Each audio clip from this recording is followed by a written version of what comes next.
Hey y'all, how's it going? I'm trading the ES futures on a 2000 tick chart with a 21 EMA. So I've got the overnight high up here and the overnight low down here. These are our key levels for the day. I started trading at 8 Central Time, which is this area right here. And so I want to address this trade that happened right before that though. So this is before I was trading. Notice this failed second entry. We got first entry long, second entry long, failure. And that's right after getting these two legs higher. On a big picture, we can tell eventually that'd be one leg. But we can still see there's two legs up and then he immediately goes into a reversal pattern. Now, a con for this reversal pattern is we just formed these three lows, these, this low level right here, and we got three bounces off of it. So that's a triple test, and it rushes above the EMA. Now, that's not a good sign when you want to go short, but you have to consider the other big picture structures that are for the short. Once again, we're holding, we have this failed second entry, and we're holding the third time off this trend line right here. So even though we have this triple test right here, it was clearly strong enough to reject the trend line. It was a reversal pattern right after the uptrend played out. It had really good context, and as long as you get out before these lows right here, you're good. And so I do like this big picture failed second entry. I haven't gotten one exactly like that in a while, so I wish I was trading at that point right there. But yeah, that looks really good with it off that trend line like that. So anyway, we push on lower here. We break out of that low. We go into this thinner channel right here, of course, still inside this wider channel. So I don't like going long right here. There's just too much bearish momentum at this point. Now, you can go long while you're inside of a wider channel if you have room, but with this, with this spike right here, it's pretty clear it's its own channel. So I would want to see a break and then a couple attempts at a new low, and then if you can get an entry closing above the EMA. Say we, pushed up to here, had a couple legs down, and then got an entry closing above the EMA. If you could have gotten out 1-to-1 before this trend line, then you could have gotten a long. But we just don't get a setup for that, unfortunately. So we push up a little bit. We can't go short right here, of course, because we just bounced off of the overnight low. That's a significant level. You can easily get a second leg up. So we cannot go short on that, but we do push lower here. We break back out, we retest it. This is just a first entry. Unfortunately, you want to see, when you break out of an overnight low or a range, you want to see two attempts to fade before you buy with the breakout, or in this case, go short with the breakout. So this is not good enough. And then here, I want to address this really quick, because someone asked a question about it in the site today. So they asked, right at this point right here, don't you have two attempts to fade? Notice we break out of the overnight, we have that first attempt and then second attempt, but that's not exactly correct because we had a count reset. Notice how this low was lower than this low? Now that we have a count reset, I would want to see two attempts to fade. And so at this point right here, I'm not viewing this as, getting two clear attempts to fade because we did make a count reset. And so it really is just like a first entry. So anyway, we push up, it gets a little bit choppy in this area right here. We're holding off this trend line again, getting that third bounce, and we do have a pretty sharp push down. We make a double bottom before we push higher here, and so when we push back up, we retest the overnight high. Now, this was clearly, it was a double bottom. It also did tick lower right here, so this is a reset. Then we have this first leg pushing out of this downtrend right here, so when we break the downtrend, we can look for an entry to make a new low. But we have to consider this is just a first entry right here. We had a pretty bullish push higher right there. So I did not like entering on that right here. I just wanted to see two clear legs up to be safe.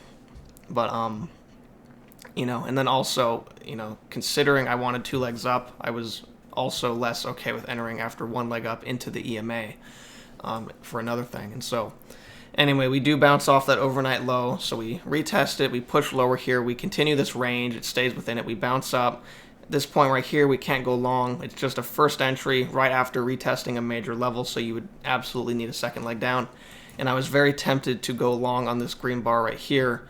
However, it did get extremely choppy sideways. The EMA was pretty consistently down since the last swing, or since the last major swings, giving these two legs down. It was down. Then it got choppy, rejected it multiple times, and then was unable to close above. So I decided that it was not worth taking, but it did end up working out.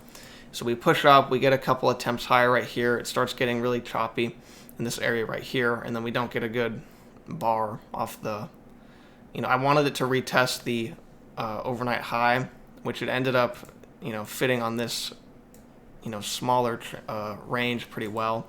But considering we had the bigger magnet in play, we had this larger measured move in play, or it's not a large measured move, but we didn't quite reach that. So I was thinking we could get another attempt to reach that and also reach the overnight low.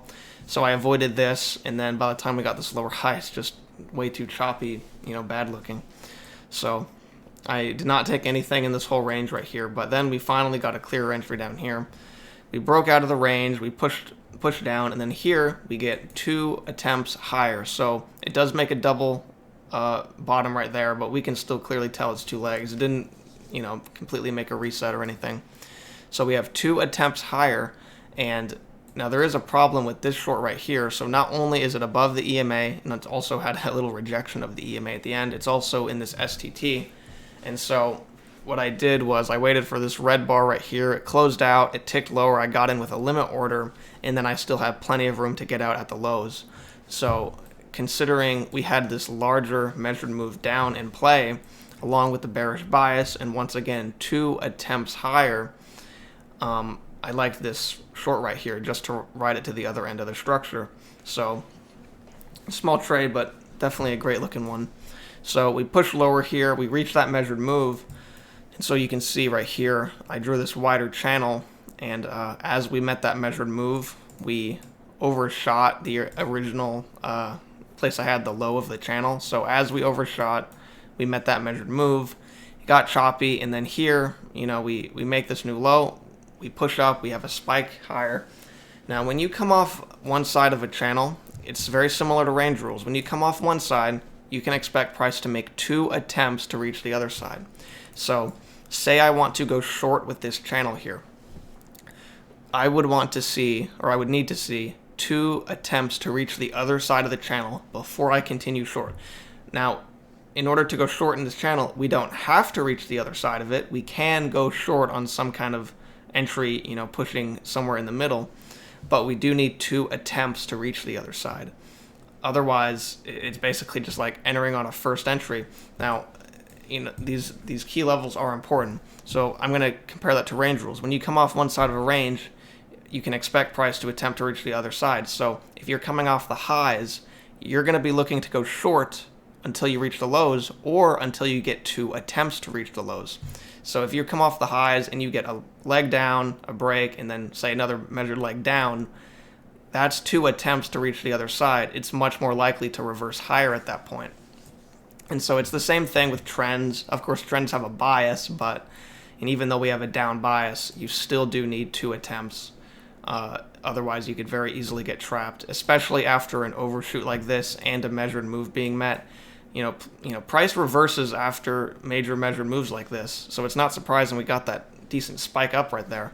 So and also, of course, the overshoots. Overshoots lead to breaks. They lead to strong breaks. So considering the overshoot, the measured move being met, and just the fact that we're off of one side of the channel, we would absolutely need 2 clear attempts to reach the other side before going short.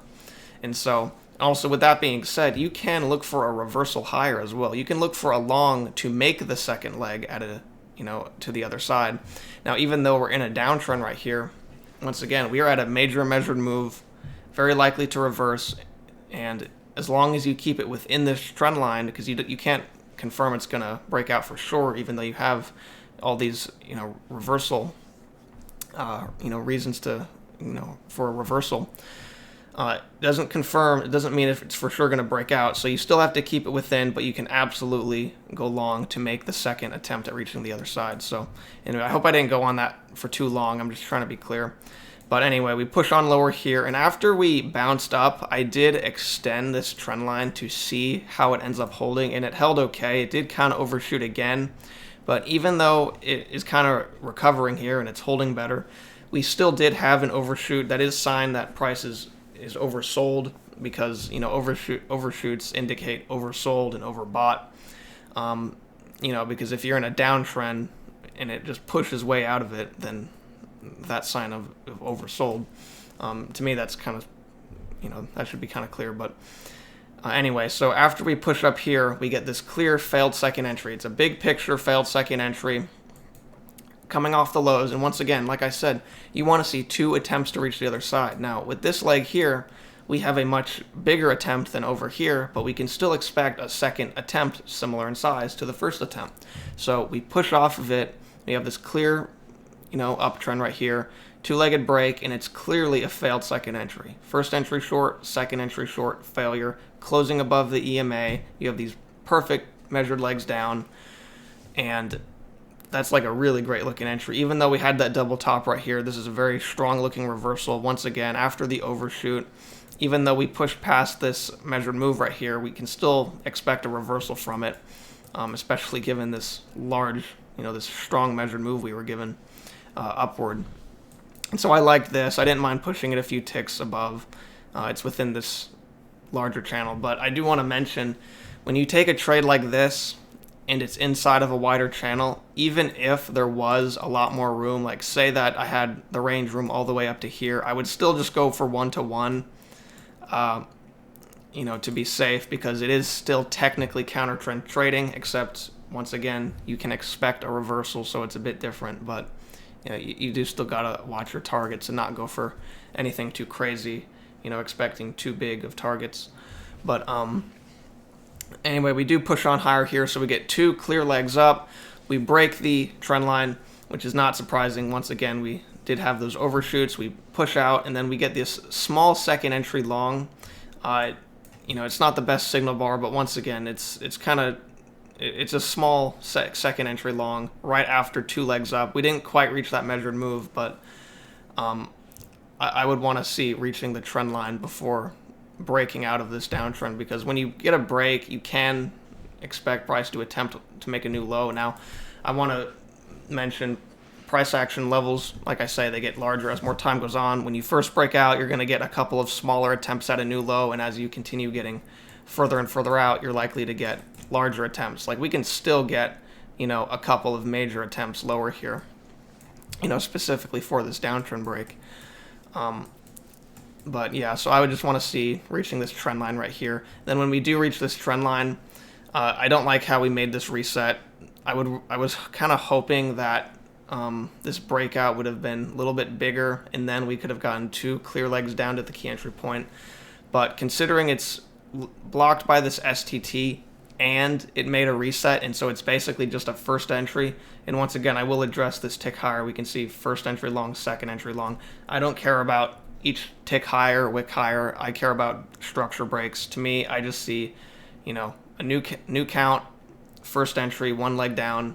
That's not good enough, blocked by STT. So, and also considering that was right after this measured move, and then a strong push below the EMA, and then closing below the EMA. I mean, that's a sign that we're just continuing with this downtrend. Now, it does work out very well here, but you cannot be sure of that.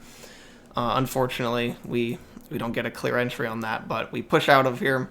We reach this high up here, and then we have not gotten any clear entry since. We kind of chopped around, continued this overshoot of this upper trend line. Then we get this first entry long, and so we can expect a second leg to try to reach the other side, just like I was talking about over here. When you come off one side, whether it be just a bounce or after an overshoot, you can expect 2 attempts to reach the other side. So we would not be able to take a long entry, even if it looked pretty decent. We would not be able to take a long entry with only 1 attempt to reach the lower trend line. So hopefully we can get something soon. I might stick around a bit longer because we could get a second leg down and get something decent down here. But once again, overshoots do lead to breaks. So if you want to take a long off this trend line, I do want to adjust it to that swing right there. So if you're looking for a long off this trend line, say that this video gets out in time for you to analyze it here. Just remember, overshoots lead to breaks. Make sure you have a strong hold. Wait for a close above EMA. So anyway, I'm going to stick around a little bit longer trading, but not too much longer.